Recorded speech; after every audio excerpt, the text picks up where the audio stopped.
What's going on, guys? Bingo here. I'm with the Duel Factory and a special guest this week. Shout out, Aaron. You want to introduce yourself? Say hi or something? Yeah, sure. Hello. All right. Get over here. So this is episode 25 of X-2 Drop, our weekly Yu-Gi-Oh podcast we do, talking about anything that happened in the community, events, product releases, whatever the fuck we feel like talking about. And this week was a very important week for the Yu-Gi-Oh metagame because it is the first weekend that has a huge event. Like, obviously, we had the UDS and PPG tour last weekend, but we had YCS Portland as well as the first weekend for regional scenes just happened.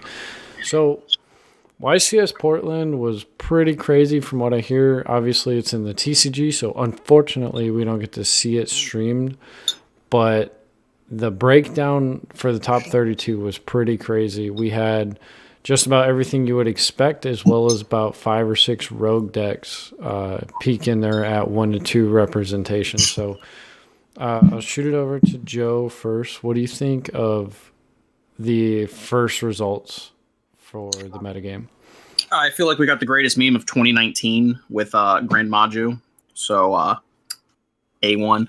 But no, I was looking at while I've been at work because I haven't had a lot of time to look at it. But I mean, the majority of the field that took up top cut was mainly Orchist, which I think that's probably surprising to a lot of people because a lot of people didn't think that deck was as playable without Bardiche and us other casts and stuff like that. So that's big. I don't know if that's a huge surprise, but to me, that's kind of surprising. You still had solid representation of Solomon Great, Sky Striker, and Thunder, which each of them took up, what was it, 16% roughly? Yeah, for top 32, they both took up, or all three of them took up 16%. 16%. And then you had a couple Rogue Warriors in there, like we were saying, the Grand Maju deck. That's the best meme, 2019, easy. I'm never going to let that go. What else? We have Necros made it. I didn't know Necros made it. You guys were telling me about that. That's pretty cool. And then, let's see here. The other ones... there's 12% pendulum, but that was kind of expected. It looks like a couple alter decks got in there, and then the one Subterra deck and the Rogue Warrior Draco. Yeah, and the one True Draco, which that deck to me, it's surprisingly really good right now, especially after having to play against it yesterday and stuff like that. The balance just made it a lot better. Yeah, if you are playing and feeling lucky about not going up against a Danger Thunder, because I think that is the worst matchup for True Draco. Like it's a super favorable matchup for Solomon Great. I think Orcus is decent. Pendulum, if you go first, it's really good. I don't know. But we're saying percentages. So 16% is 4 people represented in top cut. So Orcus had 5, Salad, Striker, and Thunder each had 4. Pendulum had 3. Altergeist had 2, and everybody else had 1.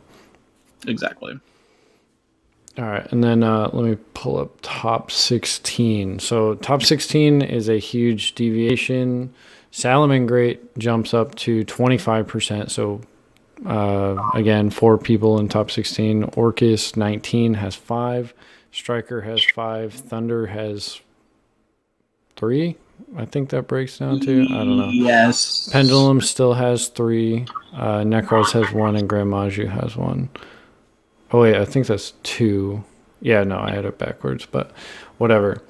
So Solomon Great, after the cut to top 16, has the highest representation, and then after that, it's pretty much, I want to say it's like 1 Thunder, 4 Striker, 3 Solomon Great, Necros, and Grand Maju. So a very strange event. But what I did notice is after top cut, Orcus seemed to kind of taper off and being successful. Obviously, it's one event, so I can't really say too much on it, but the reason we have Aaron in the chat is because we all just went to a regional this weekend. It was Aaron's first regional, and he actually went X1-1, which was freaking awesome. He was playing Orchist. And Aaron, how do you think the deck did this format? Let me pull up your deck list while you're talking. Okay. Well, despite the hits with Bardic, I feel like it did better than I thought it would. because a lot of the times you play it, you have the whole Azathoth, Bardic, Fog Blade, the two different formats. So it was like a really good going first deck. But then after that, it was still consistent, but you couldn't really lock down the board. So I'm like, with the consistency, it's probably a better going second deck because almost all the bodies you make have some kind of like not interruption, but removal. So Instant Fusion for Thousand Eyes, Restrict. The new Tenye Spirit for Suda, which is a free body, makes the Link 1 Monk of the Tenye, and you can use it to bounce a card, bypassing stuff like Dingirsu's Protection, Colossus Protection, but mostly it's just there to negate. You can use Sky Striker cards to get like Afterburners or Widowinker, and then the new Gizmo card is just amazing. That was probably the best card of the regional event because if you went second, your opponents would set up their board, and then either during the end phase or before they set up a negate, you can banish top 8 and summon him from the hand, and then on your turn, you have a body to work with, and you can try and bait out a negate with his pop effect, or link him away and then just bring him straight back. Okay, so you were playing this as a blind second deck. That is correct. All right. Yeah, because I was wondering, I was looking at it, and you were not main decking Orchestrated Babel, which to me was strange. But you're still maining Crescendo. And Yeah. How did Crescendo work in a blinding second? Did you just establish it after you broke your board if you couldn't kill him? Yeah, pretty much, because there was this other video I saw where they didn't even use Babel at all. So I figured putting second for chance to go first. But with Crescendo, since I'm trying to pick away at the opponent's board, either I don't kill them or my combo gets stopped, but I can still make Galatea, set Crescendo, and kind of use that to either finish off the opponent or at least try and get a foothold before they try and build a board bigger than mine. Okay. What were some of the matchups you played against? Let's see here. I had Dragon Link is the first one, which was actually pretty fun to think about because they made probably the strongest board you can make with Boral Savage, Hot Red, and 4 material Apollosa. And I was lucky enough to draw the more or less perfect hand to get rid of all of that and win game 1. Let's see. Guru Control was probably my worst matchup. I hardly drew into any of my side cards after that and promptly lost. So, hold up. Let's go back to round 1. They had 6 negates on board, right? Yeah. All right. Walk us through how you played through that. This was probably my favorite part of the regional, by the way. Okay. So they end with that board. I hard drew into a Gizmek, so at the end of their turn, I tried to summon it. They used one of the Apollosa negates. Then on my turn, I use Tenye Spirit Pursuit to try and special summon. They let that resolve. I make the Monk, banish Pursuit to target and Boral Savage, then negate with Apollosa again. I normal summon Orcus Harper, link into Nightmare Phoenix, run over the Apollosa, then I try to use Instant Fusion, which gets negated by Hot Red. I try to use Gizmek again. They stop I try to use Gizmek again, and then they stopped it with Boral Savage. But I still had Phoenix on the board, so I just went into Mermaid and Orcus combo, made Longirsu, sent the Savage, and then Dingirsu, and got rid of the Hot Red. Oh my god. Masterfully the done. whole board and ended with Dingirsu with Skeleton Engrave, I'm assuming. No, it was probably banished at that point because you couldn't reattach it. Yeah, because I think it was just Dingirsu, and I think you had Gizmek Engrave. No, he was still in my hand at that point. I think I discarded something else. Ares' hand was just gas. That was. I mean, that was. I just wanted you to say that play because after round 1, I was so hyped because like you played through that. That was insane. All right, and then you played against Subterror. What else? There was like some kind of zombie stun. I think rounds didn't last long for that. True Draco. I don't want to talk about that one. No, Sky talk about that. That's fine. Orcus. That was probably the best mirror match I've ever had because we had a lot of back and forth. Crusadia Mech Stun, which is surprisingly deadly. Did you draw against that one? I forget. No, the True Draco one I drew against. My only loss was Guru control. The Crusadia one was 2-1. Because what was it? He bricked game 1, game 2. He actually establishes the board with Legacy Secret and Avermax, along with 2 other Mech Knights. So I'm already working with 3 columns shut down and an Avermax that I have to run into, but I can't because monster zones that I needed were shut down. And then game 3, I went first and basically used Orchest's Link sub gimmick to prey on Crusadia. Okay, I got you. With their like pointing to zones and stuff. Plus, I also drew into Ash and Ogre, so they were not playing through on that one. All right, and then your 7th round, I remember you were playing a Sky Striker, right? Yeah, that was actually my 6th round. Was it? Okay. I just remember the one play I watched. This man, was that game 3? Yeah, that was game 3, and we were running close to time. All right, it was game 3. I walked over. It was your turn, and I'll let you explain what happened. So, if I remember right, I know the opponent had multi-roll and a set Widow Anchor. Correct. And I believe a Shizuku. I can't remember how I exactly removed the Shizuku, but I had Gizmek on board, and I had Instant Fusion. So I used that, summon my Thousand Eyes Restrict, and I'm like, okay, I can make a Link 2 and go from there, but I already burned the Phoenix. Then I'm like, wait a minute, I have the Tenny Spirit in hand. So I Tribute Summon Vasuda, link it into Monk, banish the Vasuda, targeting the Widow Anchor. He tries to chain it, but he can't since the only monster on field's a vanilla. So that gets banished. Then I proceed to summon the Gizmek again and attack for game and time. Oh, it tribute summon the fucking Tenyu Spirit. That was great. That's actually amazing. All right, well, congratulations again, man. It's nice getting your invite for the first time. I remember feeling super excited. Are you planning on going to any regionals upcoming soon? I'd like to, but that depends on what my college schedule is like. Yep. All right. Well, I know I'm going to Rosemont sometime soon, and then Joe's probably going to do something with Marincess. Maybe. That'll be fun. All right, Joe, you played Danger. No, you didn't play. You played Salamangreat. I played a non-combo deck for the first time in God knows how long. That's why I got confused for a second. So you played a more trap-focused version than we were seeing pre-ban list, which is pretty expected after the hits we took to Salamangreat. How do you feel like your deck performed? Honestly, the thing I liked about it the most when I played it this weekend, because like I said, I've been playing combo for God knows how long, so it was really, really weird playing like a control deck. I like the fact that every single hand that I opened was always playable.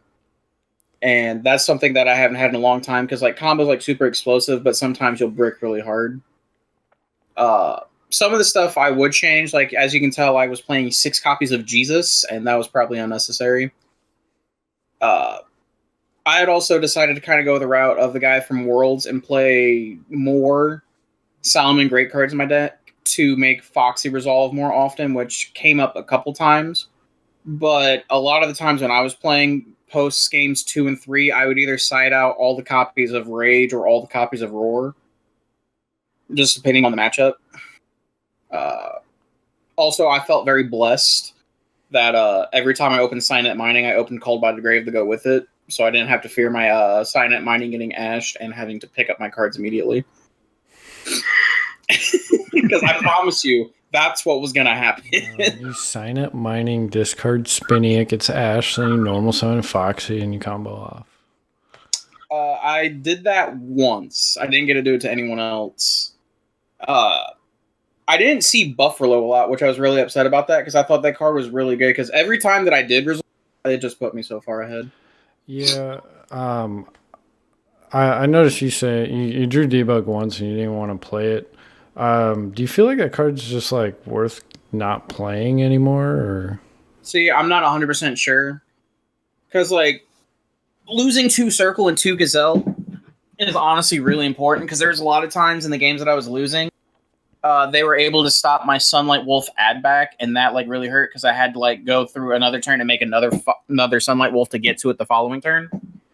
But there was a lot of times like you were saying, I drew debug and looked at my hand, and I just didn't want to summon it because I didn't want to outright lose to Ghost Ogre because it was running around everywhere, and like sure like Ogre gets me the debug, but then like I just like flat out lost because I wasn't playing extenders like backup secretary or reclusi or anything like that. So I was just I wanted to play a lot more safer than just like dedicating normal summon to debug and then just get blown out.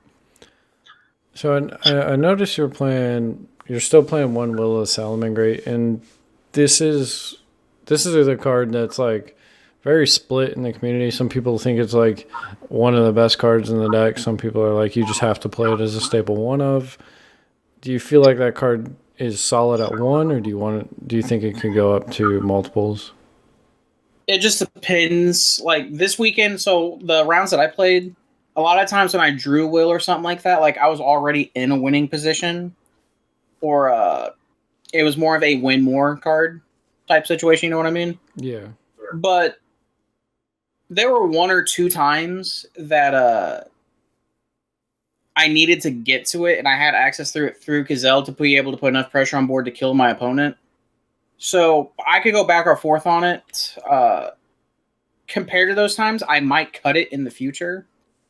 But what I do regret though is talking to Bless and Aldo before the event and stuff like that, because I probably would have played the deck a lot different if I would have talked to them beforehand, but I didn't have that chance. So what would you change? So I definitely would not play 3 copies of Solemn Judgment in the deck. Yeah, I wouldn't either. But I'm 100% not going to lie to you. That card got sided out every single match. And then just to give you like an idea, like the times that I drew it and stuff like that in the game ones, like I was already winning.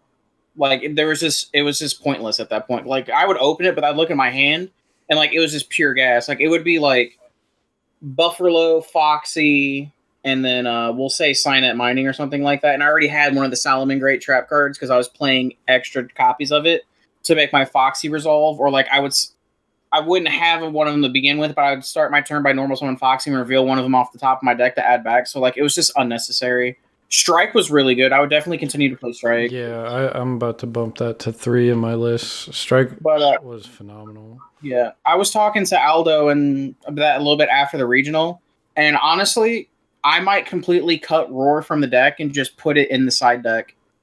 Because, like, almost every single one of my game ones, unless I straight opened Roar, or if I already had, like, combo and stuff like that established, but I didn't have one of the trap cards, I would send Rage and just set Rage blind, because it was just the best card. Yeah. And I can't think of a matchup where you would rather have a 1 negate versus a double pop. Yeah, I also, another thing I would consider is playing Twin Twisters in the main, because a lot of the decks I played against, they were playing main deck and floodgates, like there can only be one and stuff like that. And if, like for example, if it was Twin Twister in my deck and not Judgment, I would have outed those cards going second. So, you think they're represented enough in the main deck to worth playing Twin in the main? I think for sure at the regional level right now, because almost every striker deck I saw, like yesterday, this is the one I played and the ones that I saw at other tables and stuff like that, they were main deck and there can only be one, and it's really hard for your deck to play through that. Because if you notice in my list, every monster except Valor and Ash Blossom in the main deck are all Cybers. Yeah, I would 100% not main that card, but not everybody's me. Exactly. Okay, So, go ahead, Aaron.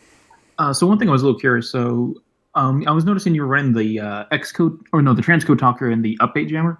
Mm-hmm. How often would you say that comes up, and would it be something that you'd continue running? So yesterday I did it once a match.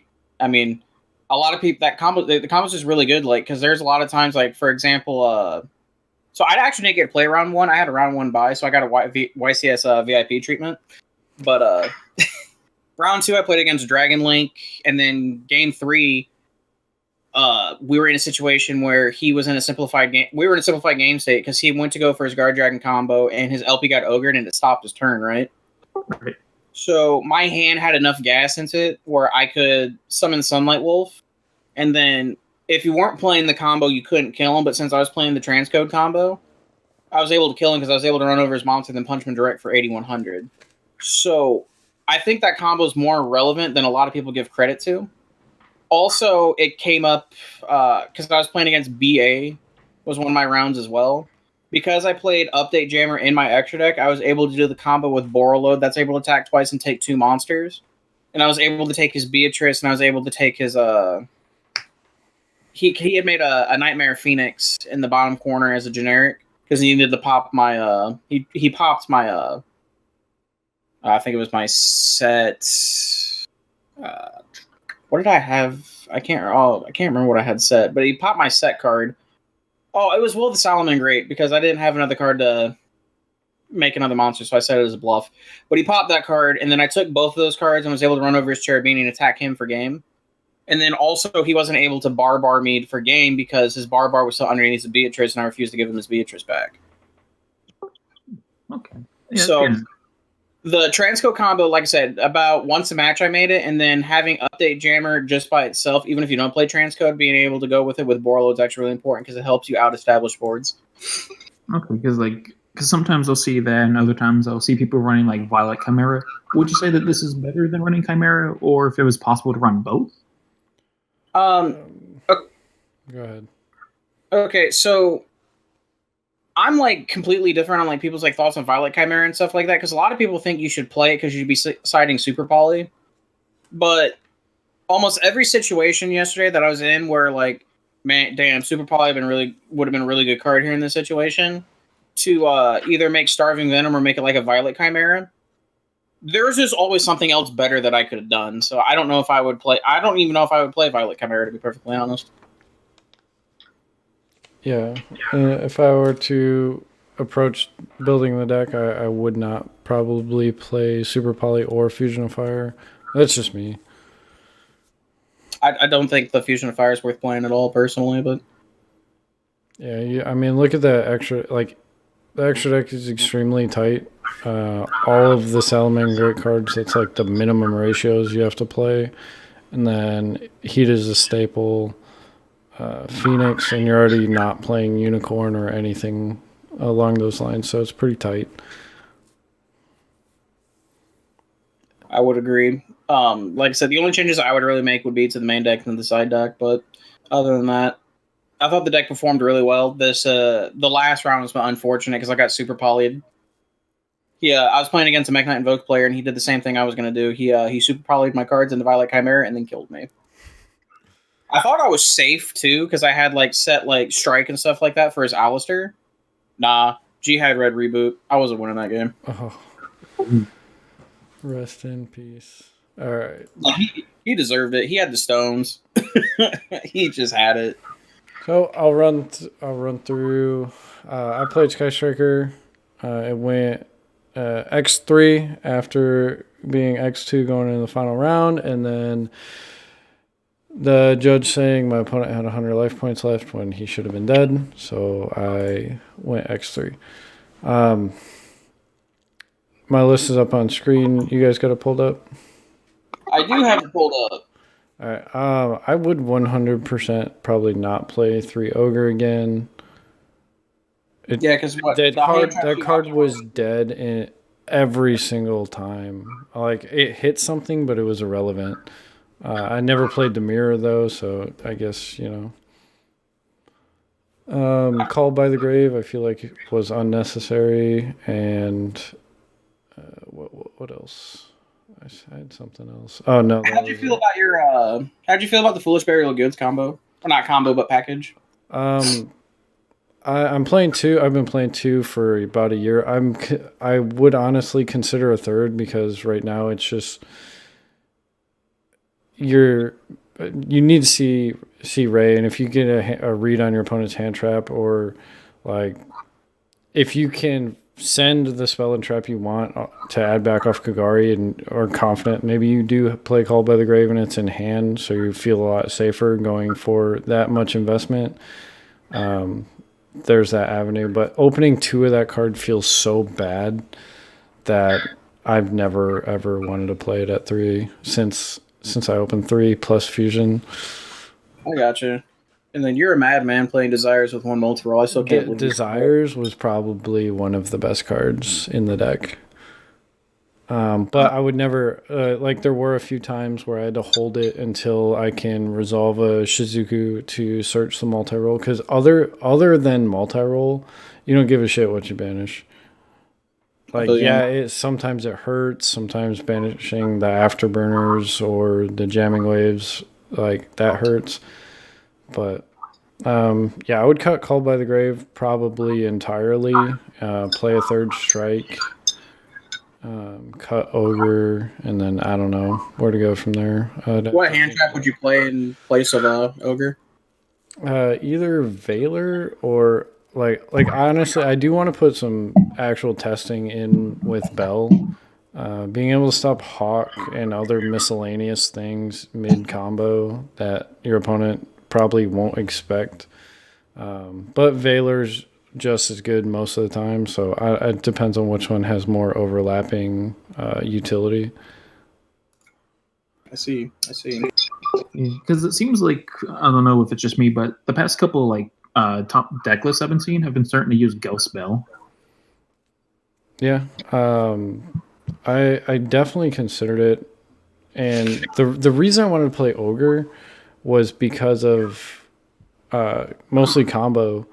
But both combo lists I played against played around Ogre perfectly fine. Just making sure they have multiple zone. Even if LP gets Ogred, it'll still resolve. Even if Brotar, they don't target Brotar with its own effect, stuff like that. So it just did nothing. Did nothing against Salamangreat. Let's see my matchups. Did nothing against Cyber Dragon. Did nothing against Spiral because he never made double helix. Did nothing against BA. Did nothing against Madolce and nothing against Salad. So I see. Oh, can you talk a little bit about Mystical Space Typhoon and some of the theory that you were telling us about the other day? Yeah, the MST was it was amazing. It's just after the initial list I posted after multi-roll went to 1. One, it has overlapping utility, forcing just set cards, because most of the time Sky Striker only ends with 1 set, maybe 2. Salamangreat has 1, maybe they hard drew something, then maybe they have 2. But on top of that, it's got 3 in-deck utility, which is summoning Ray off the field spell, triggering the equip spell, to shuffle 3 back by sending it to grave, as well as if you have, this one's really niche, but if you have 2 spells in grave and MST and engage, you activate the engage and then chain the MST to destroy the engage. Resolution, you'll have 3 spells in grave and you just basically trade out the MST for a third card. Or a to me, that theory made it worth playing MST, to be perfectly honest. Yeah, MST was great. I'm really glad I didn't play 3. I feel like that would have been overkill, but it was never a dead card. I never top decked it for when I needed something else, but 10 out of 10 would play it again. Gotcha. Ignoring my side deck is fucking the reason I lost half my matches. Did you leave some cards at that? Yeah, I left evenly matched. I wanted to play 2 evenly matched. 3 Lancia and 2 Pankratops, I think it was.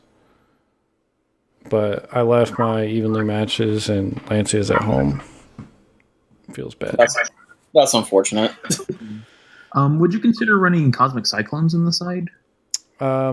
In the side, I would not. I wanted a more impactful back row removal because with the 2 MST in the main, I just want more blowout cards, basically. So evenly matched in Twin Twisters where I can remove multiple threats rather than the one of. I feel like Cosmic Cyclone is good when it's great when it's good, but if you want to go second blindly into a control deck, it's not enough. Yeah. All right. We are coming up on 30 minutes. You guys got any closing comments? Aaron, how was your first regional? It was actually really fun. Diverse matchups and overall great experience. All right. Joe, final thoughts? I thought it was really whack that no one opened this new set down in St. Louis, so I had to order the rest of the cards for Fire Fist after I got home. That was really upsetting. But shout out to Aaron for his first regional, first invite, first try. Really thought he was going to get the top 8. I was really sad when it happened. But yeah, man. Way to be the local hometown hero this weekend, bro. Thank you. Also, Douglas French has no sauce. Gang shit. Oh, no. Shut the hell up, Popo. All right. It's guys. not over. Peace out. Okay, bye.